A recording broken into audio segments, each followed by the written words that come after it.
Rule of thumb, always factor this into analysis.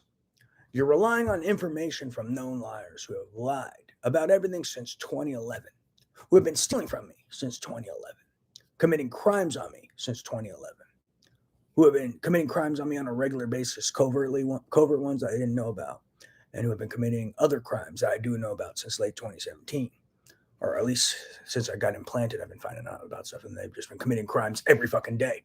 So you're also relying on people with for information who have more than conflicts of interest, and I'm talking multi-trillion-dollar life in prison, death penalty conflicts of interest. And you're also relying on known liars, and they don't just have multi-trillion-dollar conflicts of interest with me. No telling how many people they've robbed in their global gambling rings and other gambling rings, manipulating bets and robbing people. So you also rely on information from known liars with a history of betting manipulation and robbery and lying. And that's part of the reason they had this gambling headache or whatever the hell they're doing. So that's where also a lot of this information is coming from. Then you're also relying on information from people called Frame Squad involved in a, quote, frame bet. So these are key things to factor into an analysis. Not to mention you're relying on known liars who have been stealing data from me since 2011 or 2009 is what I'm finding out, and stealing ideas worth trillions of dollars. So it may be more than a multi-trillion-dollar, more than conflict of interest. Let's put it that way. That's just from IP and property that was left to me as a gift that I never knew about. And we're not even talking about the amount of money they're owed to me in crime since 2011, or slander with malice.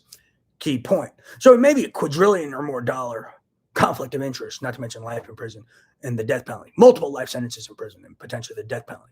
And that's who you're relying on for information. Key point. So always factor that into the analysis. And then also, they're known liars, and they lie without remorse and harm people without remorse, and they don't care who they harm, and they don't care about anyone but themselves.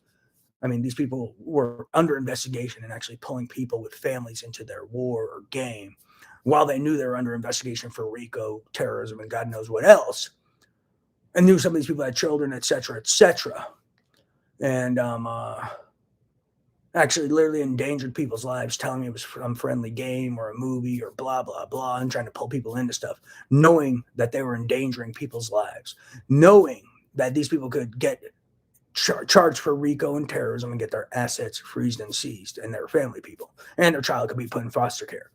So that's the type of scum we're dealing with, and that's who a lot of the people you're relying on for information, that's who they are. So always factor that into analysis. That's more than key. And also factor into analysis, these people have manufactured over 10,000 or more pieces of evidence, and they even hire people called Frame Squad on a regular basis who are still stalking me and holding me hostage 24/7. And they manufacture fake videos, fake telepathy, fake mind outputs, even fake eye outputs. They have people stalking me 24/7, tampering with telepathy as it flows, tampering with eye outputs as they flow, and maybe even chopping up audio as I speak out loud. And they may even be tampering with this YouTube video right now as I'm recording it on YouTube on my computer, as I'm Alexander Surya Jayani, born June 5th, 1984. Eyebrow ring, mustache, lower lip hair, lower chin beard. If you don't see Alexander Surya Jayani, then you're looking at manufactured video, which is just more evidence of zero credibility, like I've been saying. And if you don't see the guy on surveillance doing a peace sign and a down peace sign, and you do, but it doesn't look like Alexander Surya Jayani, more evidence of zero credibility.